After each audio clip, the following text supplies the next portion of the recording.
야구장에서 이제 연습하는데 감독님께서 갑자기 야 너 집에 들어와 엄청 무서웠어요. 왜냐하면 이렇게 얼굴도 쳐다보지 못할 그런 상황이었거든요. 저는 양배추를 이렇게 두 개 두 동강 내요. 그럼 껍질만 깨서 씻어요. 그럼 이거 태인이 요거 네 요거 양파 잘라요. 태인이 요거 네 요거 로이스터 감독님께서는 그걸 뒤에서 받쳐주셨던 것 같아요. 저뿐만 아니라 대호, 김주찬, 손아섭, 전준우 그 당시에 있었던 선수들한테 그걸 다 느끼게 해주셨어요. 강인호 코치님이 이제 마운드 올라갈 때 막으면 이긴다. 막으면 이긴다. 와라고 저한테 말씀해 주셨어요. 네.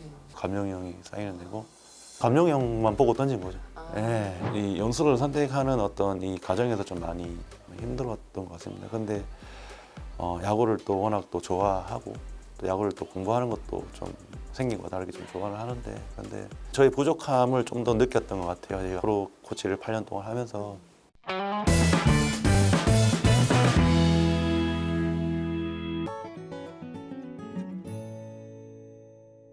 시즌 중에 1군 있다 2군 가거나 2군에 있다가 1군에 올라가거나 보직이 바뀌면 이럴 때는 코치의 입장은 좀 어떨까요?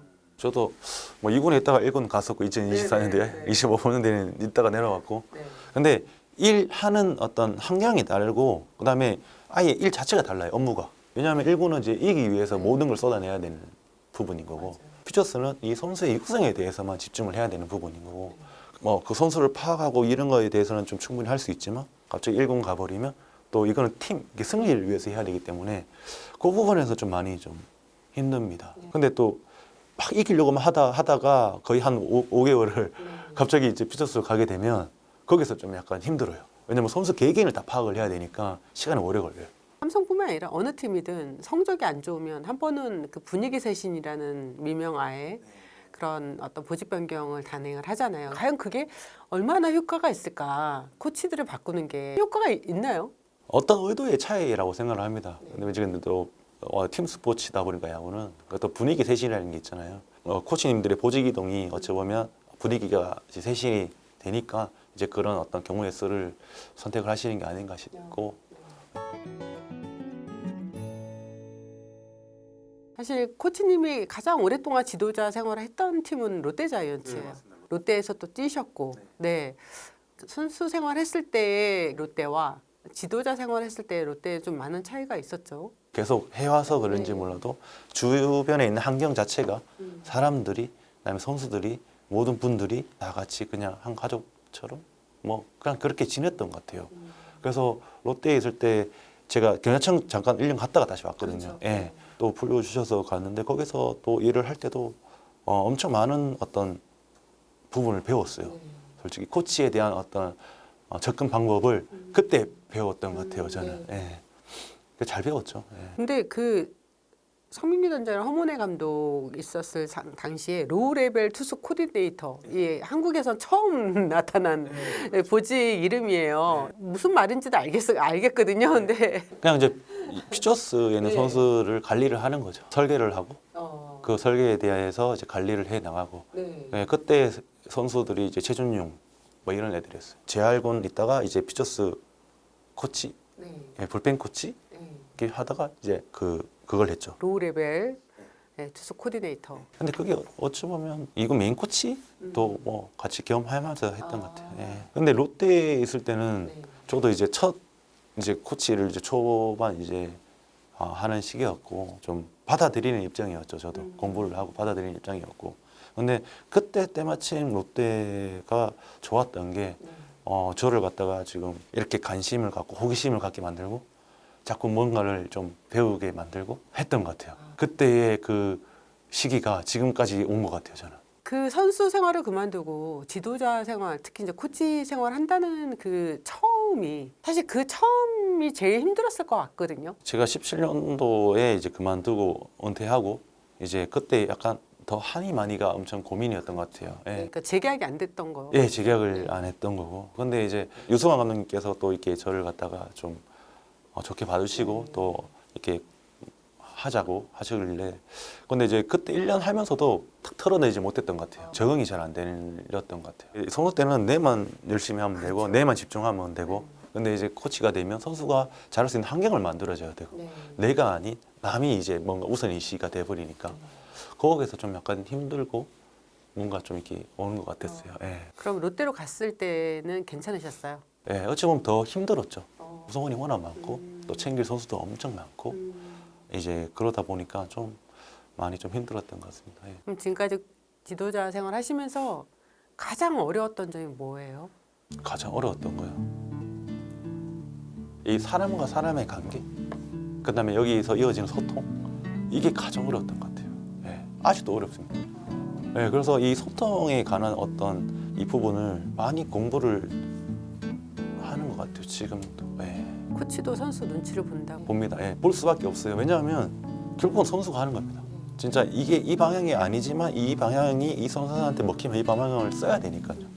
그런 부분에서 엄청 많이 힘듭니다. 이 소통의 부분에서 진짜. 그리고 뭐 감독님하고의 어떤 소통, 그다음에 같이 코칭 스태프와의 관계, 그다음에 선수와의 관계, 프론트와의 관계.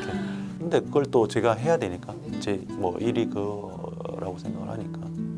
그래서 요즘 뭐 약간 멘탈 뭐 심리학 뭐 이런 것도 많이 보는 것 같아요. 코치님이 이제 1999년 11월 23일에 혜태 신인지명 2차 2순위를 지명을 받고 계약금 3천만 원, 그다음에 연봉 2천만 원에 혜태 타이거즈에 입단을 했었어요. 그 당시 설명 좀 해주세요. 그때는 지금처럼 뭐 드래프트가 이렇게 영상으로 나오고 이런 게 아니었고 그쵸. 신문으로 봤거든요. 신문으로. 경상도에 계시다가 네, 이제 일단 호남팀에 지명을 받으신 거였잖아요. 네, 그것도 신문으로 보신 거예요. 놀라셨을 것 같아요. 그때 해서 갔는데 겁이 좀 났었어요. 아. 예, 왜냐면 강주 지역을 한 번도 가본 적이 없었거든요. 예, 왜냐면 또 전국 대회를 서울에서만 했지 제가 강주 지역을 간 적이 없고 또 연습 게임도 그쪽으로 가본 적이 없었어요. 아마 때도.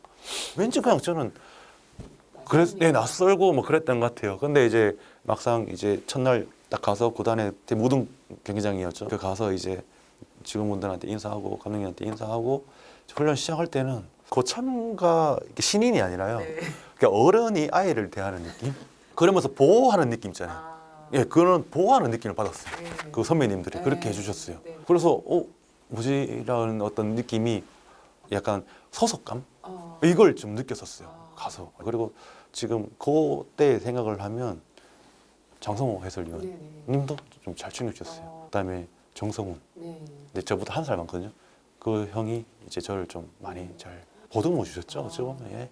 대구에서 온 정말 나이 어린 이 선수를 그분들은 막 되게 아끼면서 이렇게 챙겨주셨으니 되게 거기에서 이제 마음이 놓이셨겠네요. 저는 성훈이 형 따라다녔어요. 왜냐하면 아는 사람도 없었고 또 성훈이 형이 너무 또 잘 챙겨주셨고 팀 문화에 대해서 좀 많이 가르쳐 주셨어요. 예, 처음에 신인 들어오면 뭘 해야 되는지 네가 지금 어떤 일을 해야 되는지 이런 걸 좀 잘 가르쳐 주셨죠. 안 혼나게. 김은중 감독님 댁에는 어떻게 들어가시게 된 거예요? 혜태 있을 때 그때 아파트의 숙소였거든요. 네. 1군 숙소, 뭐 2군 숙소 이렇게 아파트에 몇 분, 뭐 4명, 5명, 6명 이렇게씩 지냈어요. 야구장에서 이제 연습하는데 감독님께서 갑자기 야, 너 집에 들어와 무슨 말씀이시지? 하면서 이렇게 매니저가 뭐 지금 해서 이제 이쪽으로 가야 된다 하면 청천벽력 같은 느낌이었겠어요. 엄청 무서웠어요. 왜냐하면 이렇게 얼굴도 쳐다보지 못할 그런 상황이었거든요. 저는.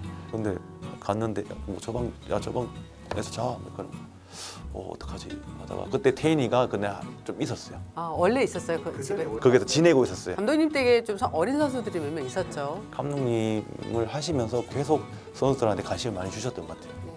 네.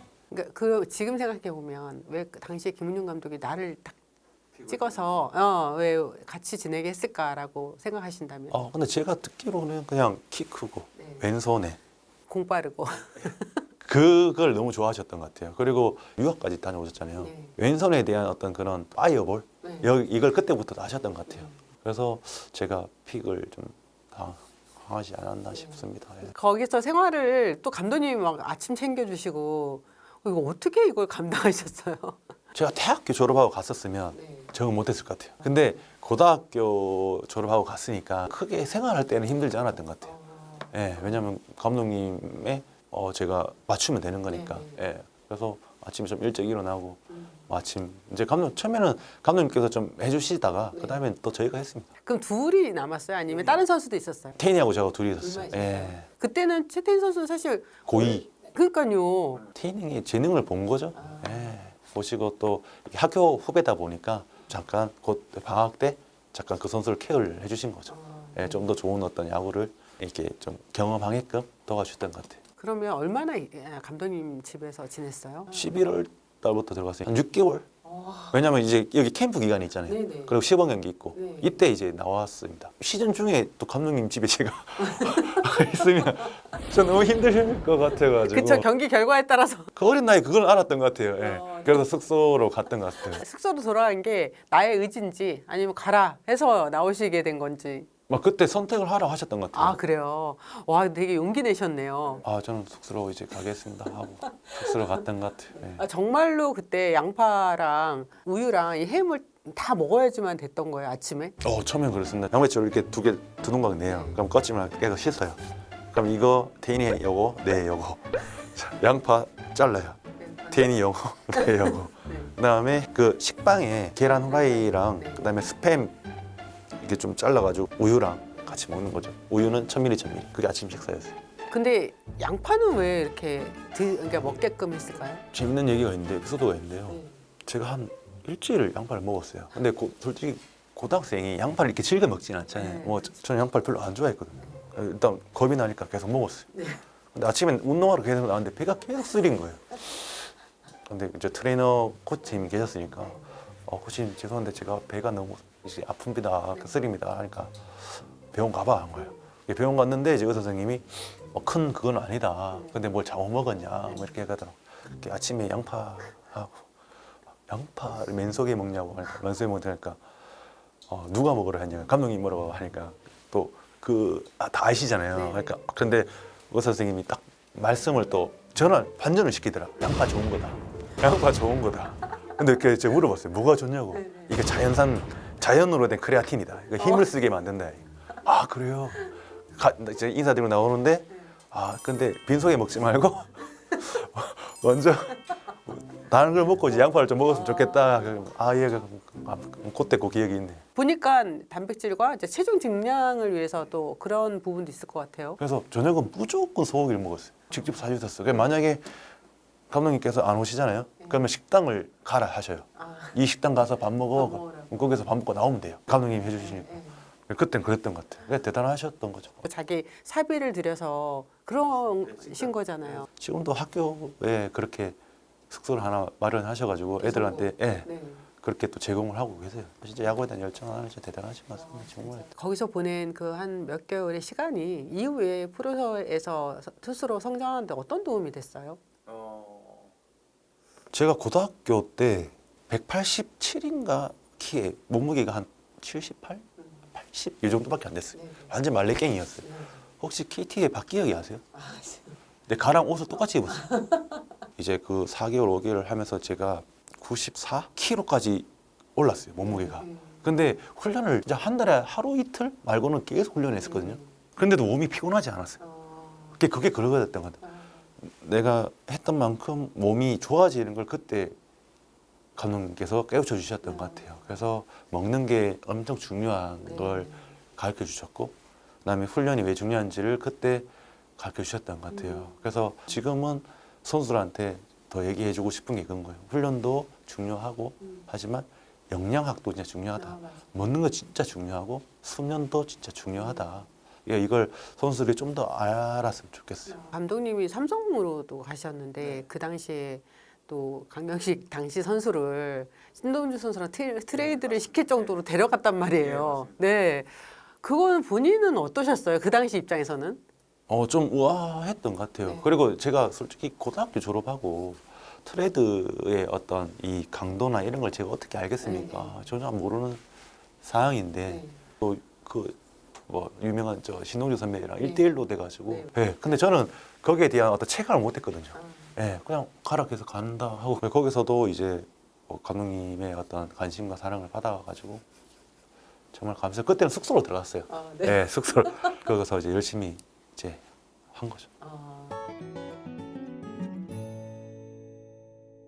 2002년 삼성이 창단 후 처음으로 한국 시리즈 우승했을 때 선수 강영식이 또 엄청난 공헌을 했어요. 물론 이승엽, 마혜영 선수의 홈런으로 마운드에서의 활약이 묻히긴 했지만 가비지 이닝이라고 하죠. 거의 이제 넘어갔다라고 생각했는데 그 이닝을 무실점으로 막으면서 6차전 때 그 상황을 좀 설명. LG 트윈스였잖아요. 경기에 제가 그게 포함이 되어 있었다는 것만 해도 저는 영광이고. 예. 근데 그때는 좀 잘 했었어요. 그때 선발로 나와서 뭐 성도 하고 전반 근데 후반기에 이제 타고 맞고 뭐 어깨가 안 좋고 해가지고 제가 또 몇 달 쉬었다가 그렇게 했는데 근데 이제 그때 당시를 좀 회상하다 보면 양희란 코치님이었거든요. 투수 코치가. 근데 3년 차였어요. 근데 한 6회 때부터 계속 준비를 하고 있었어요. 하고 있었는데 양희란 코치님이 이제 마운드 올라갈 때 막으면 이긴다. 막으면 이긴다. 와라고 저한테 말씀해 주셨어요. 그래서 어떻게든 제가 맞겠다라는 생각을 가지고 이제 했던 거죠. 감룡이 형이 사인을 내고 그래서 막으면 이긴다는 그 말씀 하나로 그냥 제가 할 수 있는 최대한 모든 걸 다 하려고 했던 것 같아요. 근데 사실 기다리고 있는 선수들이 이종렬, 박용택, 매니 마르티네즈였어요. 그런 사실 중심 타선이나 마찬가지인데 실점 하나 없이 그렇게 이닝을 마무리할 수 있다고 생각하기는 사실 쉽지는 않았을 텐데. 조금이라도 진짜 뭐 1%라도 팀의 보탬이 되고 싶은 마음이 컸던 것 같아요. 저는 그 당시에는 어린 마음이지만 그래도 그때는 뭐 용수도 그렇고 뭐 다들 뭐 승엽이 형, 감룡이 형, 마영 선배님, 양 선배님 뭐 다 이제 있는 상황에서 그래서 저는 조금이라도 보탬이 되고 싶다라는 마음이 그냥 하나가 됐던 것 같아요. 팀이. 그래서 제가 올라가서는 결과 그다음에 뭐 점수 준다라는 생각을 아예 안 했던 것 같아요. 그리고 정말 잘 마무리하고 내려왔잖아요. 감룡이 형만 보고 던진 거죠. 예. 그래서 이닝이 딱 끝났을 때는 어떠셨어요? 딱 아웃 잡고 끝났을 때는. 잘했다라기보다는 이 공격에 대해서 기대를 했어요. 좀 더 나의 어떤 이 말 한마디, 응원 한마디, 좀 더 내가 이 형들한테 더 이제 기를 줘야지 라는 생각이 강했던 것 같아요. 그래서 더그아웃에서 엄청 다 같이 응원을 열심히 했던 것 같아요. 주루가 이제 채워지면서 이승엽 선수의 스리런이 나왔잖아요. 진짜 그거는 대박이었습니다. 예. 지금 그 현장만 생각하면 그런데 그거 끝나고 이제 며칠 쉴 때 있잖아요. 이제 경기가 우승하고 이제 그때는 그 당시에는 비디오였거든요. 다시 보기. 그걸 계속 봤던 것 같아요. 네. 그 보면서 어떤 걸 또 좀 웅크하고 또 그 상황에 대해서 좀 뭔가 계속 간직하고 싶고 막 그랬던 기억이 있었어요.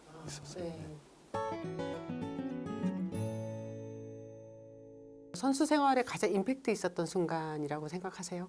그때 장면이? 선수 생활에 가장 임팩트 있는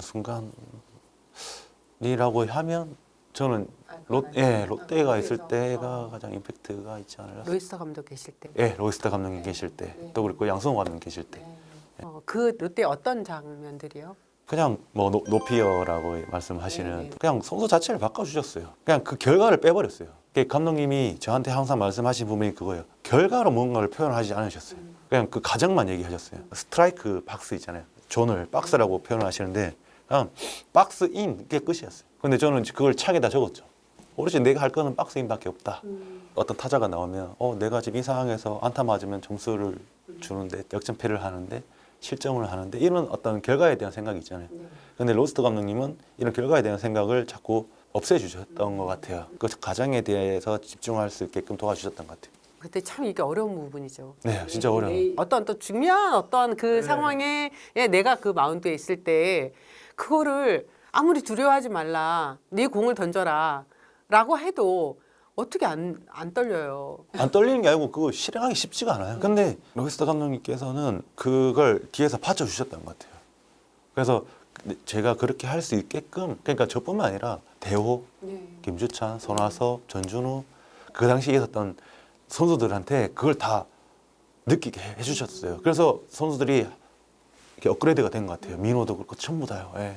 저뿐만 아니라 결국은 선수들이 급성장을 하게 된 거죠. 그래서 은퇴를 해도 항상 떠올리는 감독 중에 한 분이 되죠. 알을 깨게 만드셨어요. 그러니까 야구를 보는 관점을 아예 새롭게 만드셨어요.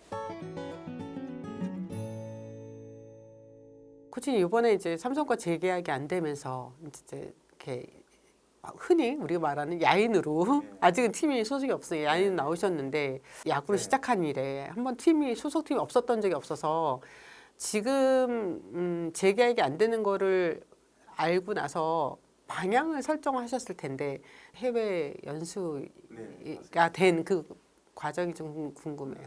이 연수를 선택하는 어떤 이 과정에서 좀 많이 힘들었던 것 같습니다. 근데 야구를 또 워낙 또 좋아하고 또 야구를 또 공부하는 것도 좀 생긴 거 다르게 좀 좋아를 하는데 근데 저희 부족함을 좀 더 느꼈던 것 같아요. 제가 프로 코치를 8년 동안 하면서 지금 우리 한국 야구가 약간 가도기라고 저는 좀 봐지고 개인적으로 어떤 점에서 그렇게 생각하세요? 미국이나 일본은 뭐 구속 상승이나 뭐 이런 게 엄청 좋아졌어요. 뭐 파워도 그렇고 갑자기 일본 애도 엄청 커지잖아요. 그런 부분에서 이제 일본은 이제 다져가고 있는 것 같고 해서 그 부분에 대해서 좀 더 배웠으면 좋겠다라고 생각이 들고 그래서 좀 더 좋은 어떤 정보를 가지고 와서 선수들한테 제가 좀 더 잘 전달해 줄 수 있으면 좋겠다라는 어떤 마음을 좀 하게 됐습니다. 그래서 어디를 가시는 거예요? 일단 미국을 먼저 가고요. 미국을 가는 이유가 어떤 이제 뭐 과학적인 접근과 데이터 기반으로 이제 하는 어떤 메카닉이나 피칭 랩을 통해서 모든 데이터가 수치화가 되고 그다음에 이 선수가 키워내는 어떤 시스템을 갖다가 잘 구축되어 있는 게 미국이라고 생각을 해서 이제 미국에서 좀 더 공부를 좀 할 생각이고요. 그다음에 또 두 번째는 일본을 갈 건데 이제 일본은 지금 이제 또 선수들 이제 뭐 야마모토도 나오고 그다음에 이제 여러 선수들이 있다 보니까 그 부분에서 좀 더 디테일함이 있다고 생각합니다. 그래서 정교함도 있고 그다음에 이제 선수를 갖다가 이제 지속적으로 훈련을 할 수 있는 완성도의 기본기가 너무 좋다고 생각을 해서 그 부분을 두 개 다 좀 배웠으면 좋겠다라고 생각해서 이번 기회에 좀 가려고 지금 생각을 했습니다. 사실 이게 다 자비로 다니시는 거여서 와이프가 허락을 안 했으면 하시기 어려운 행보일 것 같은데요. 정말 지금 와이프한테 진짜 감사하고요. 진짜 너무 고맙고 그리고 또 저 아들 자식도 있는데 이제 벌이도 없는데 큰일 났었네. 그렇지만 그래도 제가 뭐 여기서 그만할 게 아니고 제가 또 지도자로서 계속 해 나가야 되는 어떤 그 부분을 또 와이프도 너무나도 잘 알고 있기에 이 제가 배움의 길을 선택을 하는 거에 대해서 흔쾌히 진짜 더 지지를 해줬던 것 같아요. 더 다녀오라고 괜찮다고. 그래서 그 부분에 너무 감사하고 고맙죠. 자비로 그것도 뭐 거의 한 6개월 정도 예상을 하시는 것 같은데 엄청난 이 용기와 결단이실 것 같아요. 결국은 현장으로 들어오시기 위함인 거잖아요. 맞습니다. 네. 어떤 저희 부족함을 채우기 위해서 가는 거고 좀 더 제가 더 성장하기 위해서 가는 겁니다. 우리 선수들 좋아지게끔 하려고 가는 거니까. 그래서 한번 제가 또 궁금하고 약간 또 뭔가가 좀 남아있는 이런 부분들을 좀 더 채워서 오고 싶어서 뭐 가는 거니까 가야죠 뭐. SNS를 또 만드셔서 이게 삼성 팬들한테 인사는 남기셨는데 그 이태근 해설위원이 이렇게 도와주신 거라면서요? 네. 제가 원래 좀 SNS 이런 거 잘 안 해요. 팬 여러분들하고 소통하는 것도 제가 좀 낯설고 또 어렵고 네. 또 제가 또 뭔가 또 실수를 할 것 같고 네. 해서 항상 그냥 뒤에서 묵묵히 좀 열심히 하려고 하는 스타일이었는데 그런 부분에 대해서 이제 이태근 형도 그렇고 주위에서도 지금은 해야 되는 게 맞는 거다. 이게 나서는 게 아니라 그래서 인사를 좀 했으면 좋겠다라고 해서 이제 그런 부분들 태근이 형이 좀 옆에서 좀 도와주셨죠. 인스타그램 만드는 것도 직접 도와주셨다면서요? 정말 감사하죠. 정말 감사하고. 게시물 딱 하나 올라왔습니다. 이제는 좀 하려고요. 미국 가시고 그러면 네. 거기서 보시고 느끼시는 보고 것들이 느낀 것도 이제 좀 하고 업로드가 많이 됐으면 좋겠어요. 팬분들도 그렇고 그리고 지금 중고등학생 선수들도 그렇고 이런 분들 좀 궁금증을 좀 풀어주고 싶었어요. 또 제만 알고 있는 어떤 능력, 기술이나 능력이 제만 알고 있는 게 중요한 게 아니고 이 선수들이 다 파생이 됐으면 좋겠고 좀 더 좋은 방향으로 갈 수 있다면 저는 얼마든지 모든 걸 다 제공을 할 생각입니다. 사실 강현식 코치는 잘 못 느끼겠지만 또 응원하는 팬들이 굉장히 많이 있더라고요. 그래서 지금 강현식 코치의 그 행보를 뒤에서 또 조용히 마음속으로 박수 보내시는 분들도 있을 텐데 지금까지 응원 보내주신 팬들한테 인사 좀 부탁드릴게요. 지금 뭐 영상을 시청해 주시고 계시는 팬 여러분들께 진짜 감사드리고요. 그리고 지금 뭐 이번 어떤 연수를 통해서 좀 더 좋은 코치가 되기 위해서 성장을 하려고 합니다. 그래서 많은 응원 드리고 더 나은 지도자가 될 수 있도록 노력하겠습니다. 감사합니다.